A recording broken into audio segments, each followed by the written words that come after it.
तो हेलो बच्चों, आप लोग कैसे हैं। उम्मीद करते हैं कि अच्छे होंगे और अच्छी तरह से पढ़ाई भी कर रहे होंगे।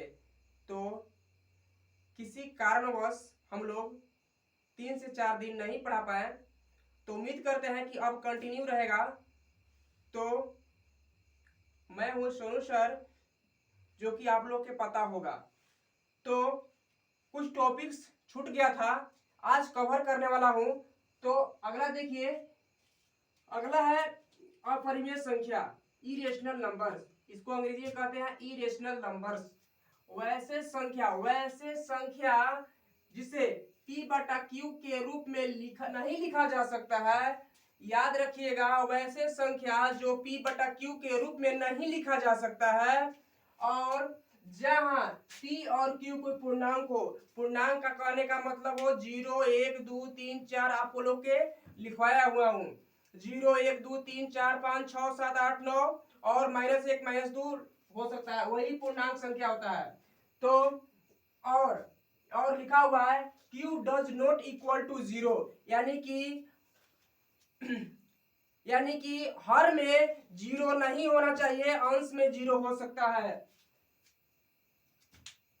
तो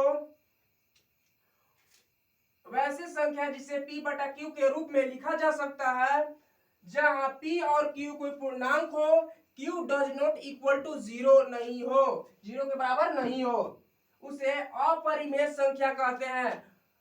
आप लोग के याद होगा अनवसानी अनावर्ती, याद होगा होता है, यानी एक कभी खत्म नहीं होते हैं। यानी कि जैसे बोल दिया जाए कि 3.14159 डॉट डॉट डॉट इंफिनिटिव, यानी कि यह कभी खत्म नहीं होगा।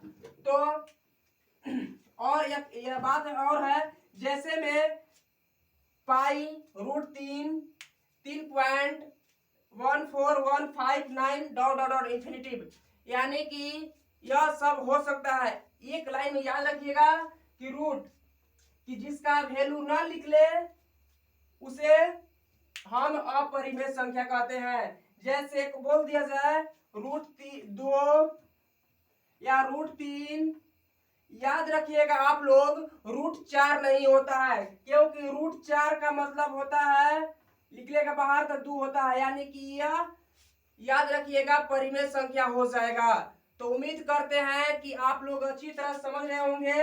और याद रखिएगा अनुपात के रूप में नहीं लिखा जा सकता है, यानी कि बट्टा के रूप में नहीं लिखा जा सकता है। अनुपात का मतलब होता है बट्टा। तो आप लोग का अच्छी तरह से पता होगा, अनुपात का मतलब होता है बट्टा, यानी कि 4/6 या 3/4 बोल दिया जाए तो यह अपरिमेय संख्या नहीं है। यह क्या है? यह परिमेय संख्या होता है। याद रखिएगा, आप लोग के लिखा हुआ है अनुपात के रूप में नहीं लिखा जा सकता है। अनुपात का मतलब होता है कि बट्टा के रूप में नहीं लिखा जा सकता है। तो उम्मीद करते हैं कि आप लोग अच्छी तरह से समझ गए होंगे। कोई भी डाउट हो तो कमेंट बॉक्स के माध्यम से पूछ भी सकते हैं। तो आगे की नेक्स्ट देखते हैं।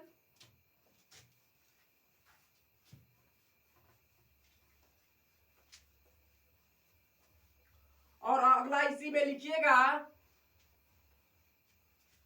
टॉपिक है तो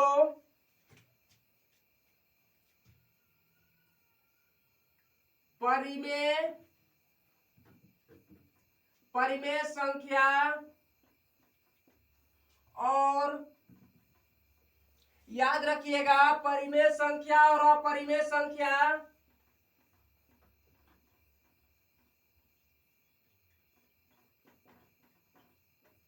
संख्या का योग या कह दिया जाए अंतर हमेशा अपरिमेय आता है। अपरिमेय संख्या होता है। याद रखिएगा कि परिमेय संख्या और अपरिमेय संख्या का योग किया जाए, यानी कि जोड़ा जाए या घटाव किया जाए, तो हमेशा याद रखिएगा क्या होता है? अपरिमेय ही आता है। तो उम्मीद करते हैं कि आप लोग अच्छी तरह से समझ गए होंगे। तो जैसे में लिख लीजिए √2 + 1, यह क्या हो जाएगा, यह अपरिमेय हो जाएगा। याद रखिएगा यह अपरिमेय है,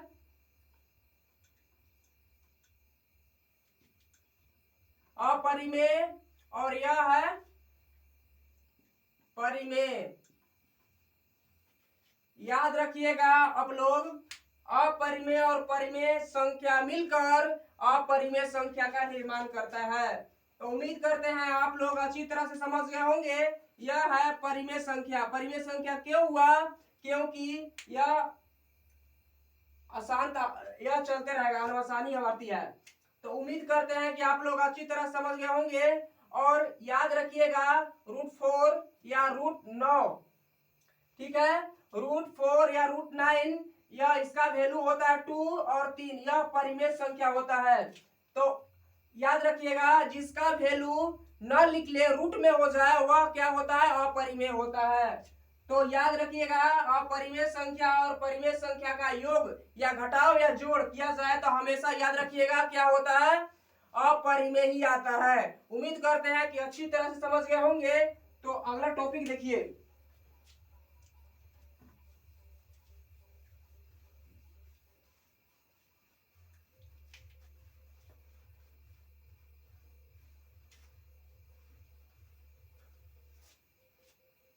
अगला है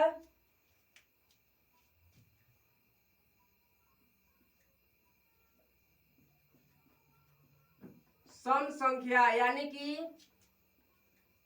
इवेन नंबर। याद रखिएगा सम संख्या, इवेन नंबर,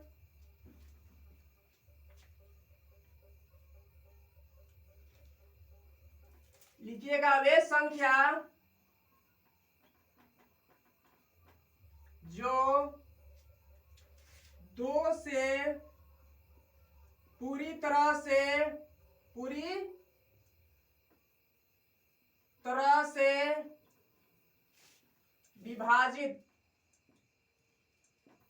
विभाजित हो, उसे याद रखिएगा क्या कहते हैं, सम संख्या कहते हैं।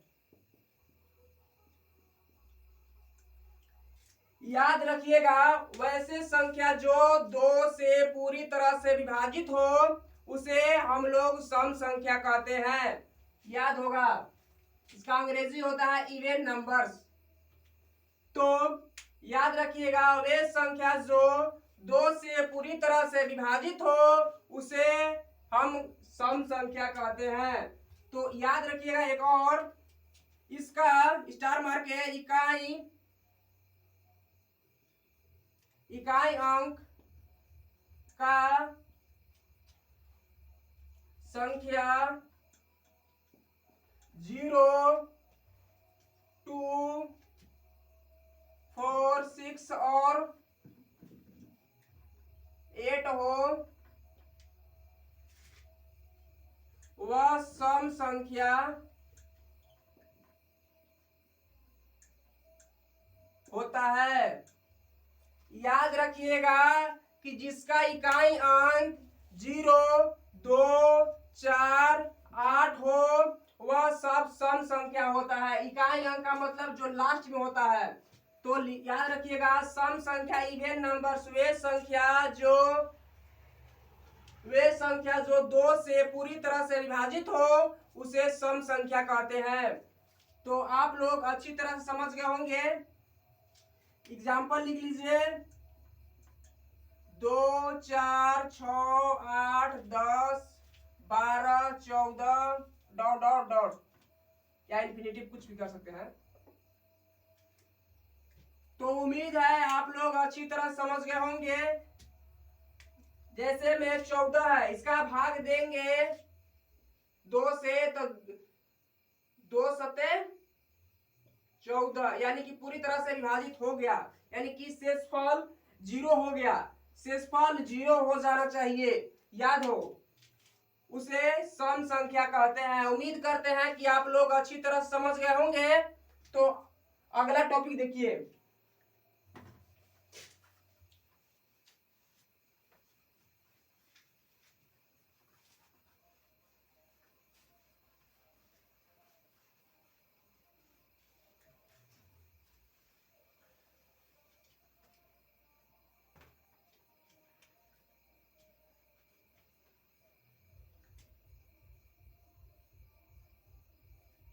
विषम संख्या, विषम संख्या ऑड नंबर्स।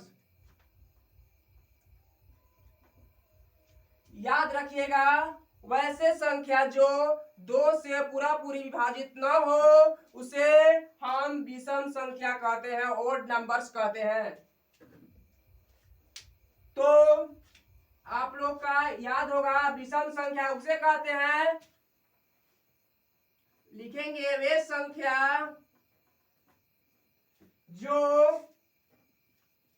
2 से पूरी तरह से विभाजित न हो उसे क्या कहते हैं, विषम संख्या कहते हैं। याद रखिएगा, विषम संख्या ऑड नंबर्स वे संख्या जो 2 से पूरी तरह से विभाजित न हो उसे विषम संख्या कहते हैं। इसका स्टार मार्क है, इसका इकाई अंक याद रखिएगा 3, 5, 7 डॉट डॉट डॉट डॉट रहेगा। याद रखिएगा, इसका इकाई अंक 3, 5, 7 हो और 9 हो, लिख रहे हैं 3, 5, 7 और 9 हो वह संख्या विषम संख्या होते हैं। याद रखिएगा, जिसका इकाई अंक 3, 5, 7 और 9 हो उसे विषम संख्या कहते हैं। जैसे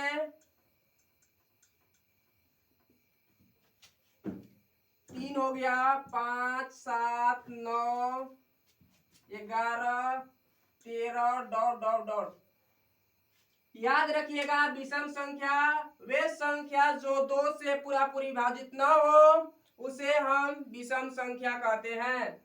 याद रखिएगा, इसका इकाई अंक में 3, 5, 7, 9 हो वह संख्या विषम संख्या होता है। जैसे 3, 5, 7, 9। याद रखिएगा, इसका पूरा तरह से नहीं कटेगा, यानी कि 9 के हम ले लेते हैं। तो देखिए, 2 से हम अगर भाग देंगे 2 चौका 8 यानी कि 1 शेष बच जा रहा है। तो इसका मतलब हुआ शेष बच जाए उसे विषम संख्या कहते हैं और पूरा पूरी तरह कट जाए उसे सम संख्या कहते हैं। उम्मीद करते हैं कि आप लोग अच्छी तरह से समझ गए होंगे। तो आज की क्लास यहीं समाप्त करते हैं और अगला क्लास देखने के लिए बने रहिए वीडियो में। तब तक के लिए जय हिंद जय भारत। कल के लिए, अब कल से स्टार्ट होगा। जय हिंद जय भारत।